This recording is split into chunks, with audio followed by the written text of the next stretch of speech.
80% des jeunes ouvriers et techniciens sont malhonnêtes en Afrique centrale. Alors que dans le même temps, 85% des jeunes ouvriers et techniciens sont honnêtes du côté de l'Afrique de l'Ouest. Il faudrait peut-être que je pense à embaucher des Burkinabés, des gens de l'Afrique de l'Ouest dans nos entreprises au pays. Ça, c'est l'extrait d'un commentaire que m'a fait un des internautes sur la vidéo où je disais que j'ai viré tous nos employés au pays parce que trop c'est trop. Trop de vol, trop de malhonnêteté. Et dans cette vidéo, je vais revenir sur ce point-là parce que c'est tellement important si tu souhaites demain ou après-demain investir au pays.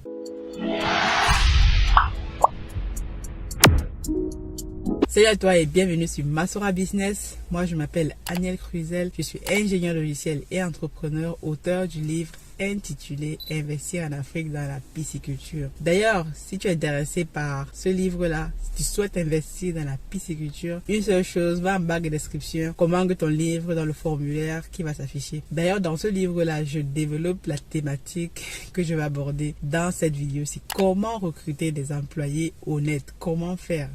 C'est le casse-tête de tout entrepreneur qui se respecte et qui veut faire un tant soit peu des choses au pays. En tout cas, monter une entreprise qui va avoir de l'envergure. Quand on est confronté tous les jours à cette problématique, comment recruter des employés honnêtes qui vont rester, qui ne vont pas te voler, qui ne vont pas te faire X, Y, Z. Même lorsque tu les mets à l'aise, ils vont te voler. Dernièrement, dans ma vidéo dont je disais que j'ai viré, d'ailleurs, on l'a fait il y a quelques mois, on a viré tous nos employés, vraiment tous nos employés. On avait à peu près 6 employés, plus le technicien lui-même, on a tout viré et on a recommencé de zéro. On a encore allé chercher des personnes pour travailler avec nous. D'ailleurs, si il y a des Burkinabés dans la vidéo, des gens de l'Afrique de l'Ouest qui sont actuellement au Cameroun, qui cherchent du travail, contactez-nous, contact@africafoodindustry.com. Envoyez-nous votre CV. Bon, le CV même aujourd'hui, ça ne sert à rien parce que moi, pour recruter les gens maintenant, je ne regarde même plus le CV, je ne regarde même plus la compétence. Même les techniciens, même je ne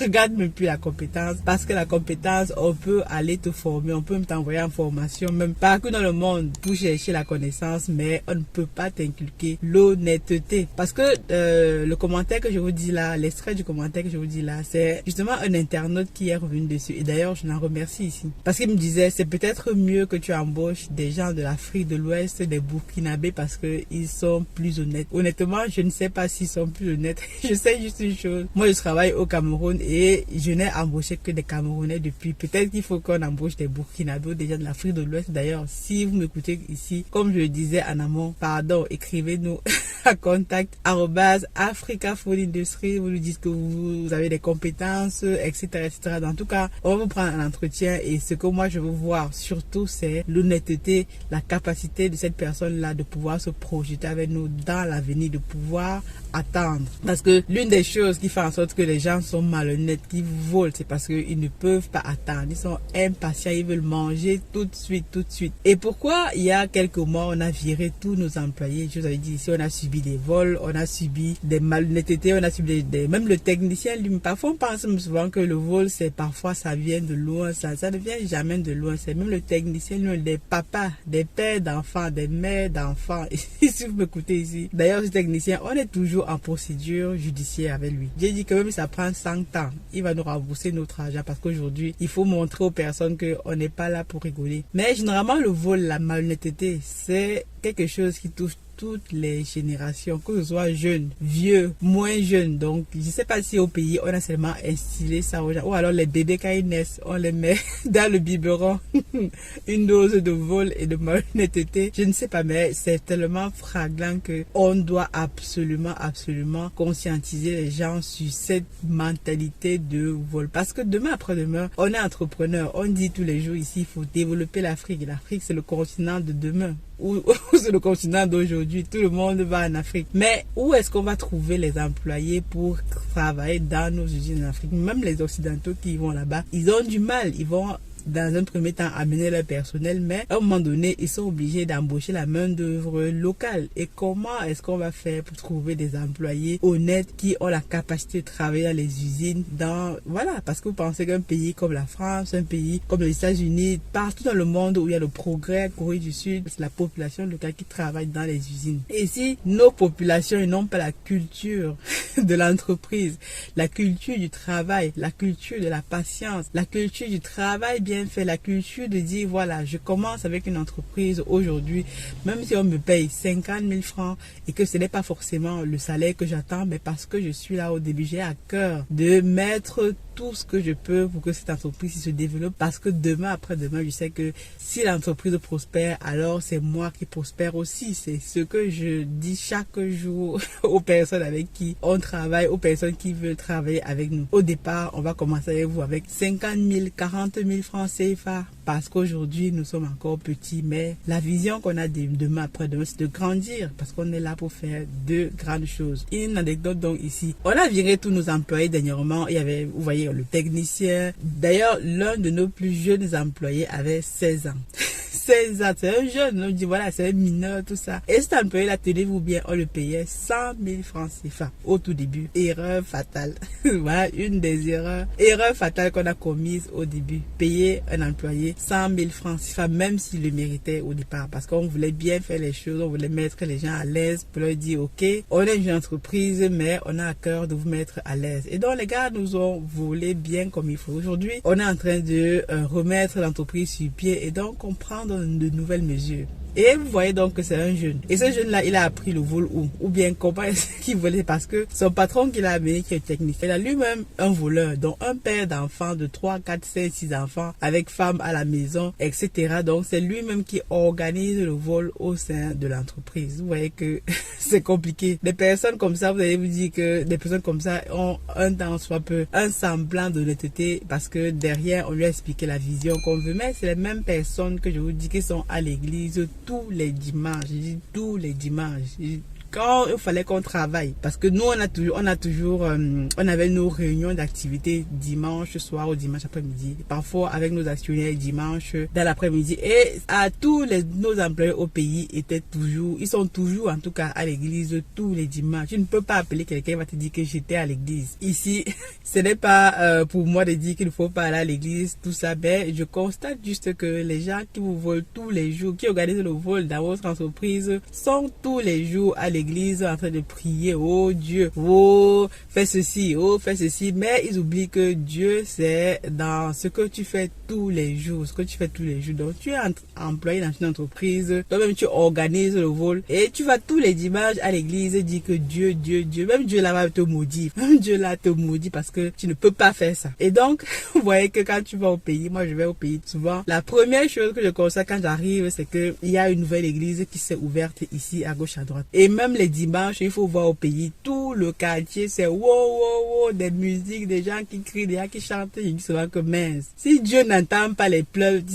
moi je me pose toujours la question, peut-être que vous allez me dire ici, pourquoi Dieu n'entend pas les pleurs des Africains tous les jours, avec tous les pleurs, tous les cris, comment les gars prient au pays, même tu dis que ouais, si Dieu était vraiment Dieu, même, non pas ici que je mets ça en cause, mais je dis que les pleurs des Africains sont les premiers à arriver chez Dieu, parce que vu comment on pleure au pays, on crie les dimanches, tu vois, les gens vont à l'église qu'à 3, 4 heures. Tout l'après-midi, tu ne peux voir personne dans l'entreprise, même si tu as une urgence parce que les gens sont à l'église. C'est très bien, c'est même très bien. Je ne dis pas ici qu'il ne faut pas prier, mais dites-vous seulement que quand vous priez tous les jours là, quand vous bossez aussi dans les entreprises, appliquez cette même rigueur et demandez à Dieu de vous aider à être honnête dans les entreprises, parce qu'on a besoin de vous, employés, on a besoin des collaborateurs. Moi, je les appelle les collaborateurs, même des collaborateurs qui vont nous aider à propulser nos entreprises au plus haut niveau, parce que nous on a pour projet demain de bâtir une industrie de transformation de poissons. L'une des choses sur laquelle je réfléchis actuellement, c'est comment faire pour trouver des employés honnêtes, parce que les finances sont pas à les trouver.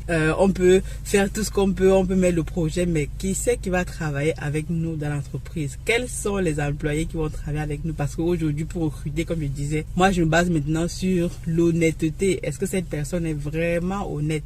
Comme je disais, la compétence, on peut encore aller la chercher. Manque de bol actuellement, c'est quelque chose qui est compliqué au pays. La majorité des entrepreneurs que je connais, l'un des cache-têtes qu'ils ont, c'est de trouver des employés honnêtes avec qui ils vont avancer. Vous voyez comme ça, parfois, si je vous dis ici qu'on a viré nos employés l'année dernière, peut-être que l'année prochaine, on va encore virer tous ceux qui sont là et au fur et à mesure. Parce que dans les 100% des gens qui sont au pays, on a peut-être 10% de chance de tomber sur un employé honnête. Et dans ces 10% là, c'est compliqué. Et vraiment, je remercie l'un de nos employés qu'on a actuellement. Lui, il est dans ces 10% là, vraiment. Je remercie encore parce qu'il fait vraiment le nécessaire. Il travaille avec le cœur. Vraiment, parfois je me demande souvent que, mais celui-là, c'est un ovni ou quoi. Dans un environnement où tout le monde vole, où tout le monde a une seule chose en tête, c'est de te piquer un maximum d'argent et de partir. Sans oublier même que les personnes qui te volent aujourd'hui, demain, tu vas les revoir. Ils sont encore dans la même situation qu'ils ont. Alors, pourquoi vous voulez donc, si vous ne pouvez même pas changer votre vie? Et donc, cet employé-là, vraiment, je le remercie parce que c'est l'un des seuls employés depuis qu'on travaille depuis 3 ans. On a déjà tout viré. On a même viré notre collaborateur qui était au pays avec qui on a commencé à travailler parce que le vol...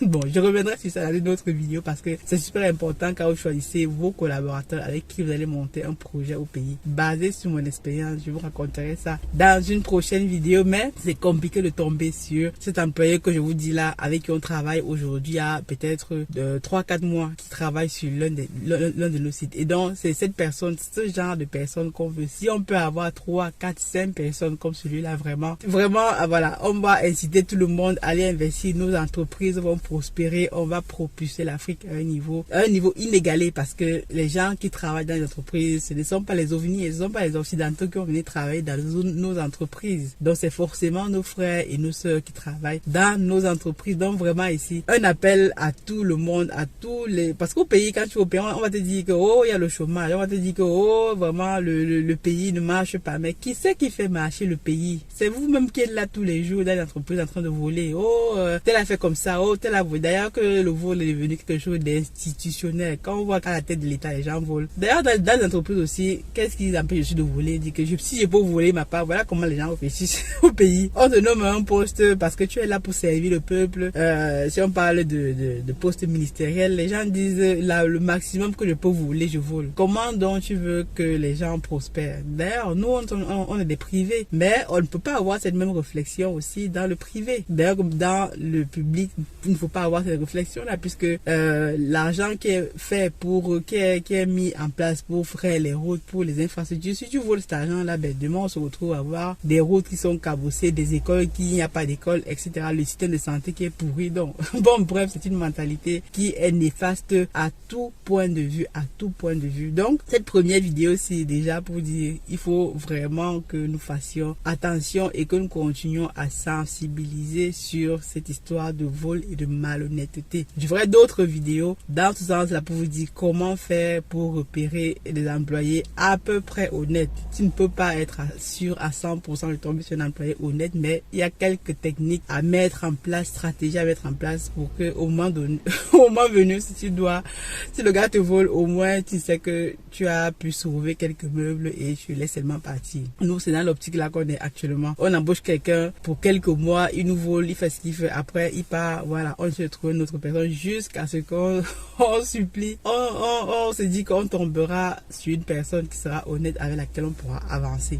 Donc dites-moi ce que vous pensez de tout ça, de cette vidéo aussi. D'ailleurs, comme je disais, si vous êtes de l'Afrique de l'Ouest, burkinabé, sont actuellement au pays, s'il vous plaît, écrivez-nous à contact@africa4industries parce qu'apparemment les employés de l'Afrique de l'Ouest seraient plus honnêtes que ceux de l'Afrique centrale. Et moi, j'ai vraiment besoin de tester ça et d'être sûr que peut-être que dans nos entreprises, pour travailler, pour faire notre industrie, on sera peut-être obligé d'aller chercher les gens de l'Afrique de l'Ouest parce qu'il n'est pas impossible que demain après-demain, pour implanter notre industrie de production de poissons, de transformation de poissons, comme on veut le faire là dans quelques années, on a aller chercher des gens de l'Afrique de l'Ouest, voilà, du Sénégal, de la Côte d'Ivoire, du Burkina, partout dans le monde. Peut-être qu'en Afrique centrale, nous sommes simplement maudits. Donc, je veux bien vous entendre dans cette vidéo aussi par rapport à ce phénomène. Et si vous avez des conseils à nous donner, comment faire pour recruter les bonnes personnes, je vous attends aussi en commentaire. Donc, sur ce, je vous dis à très bientôt. God bless.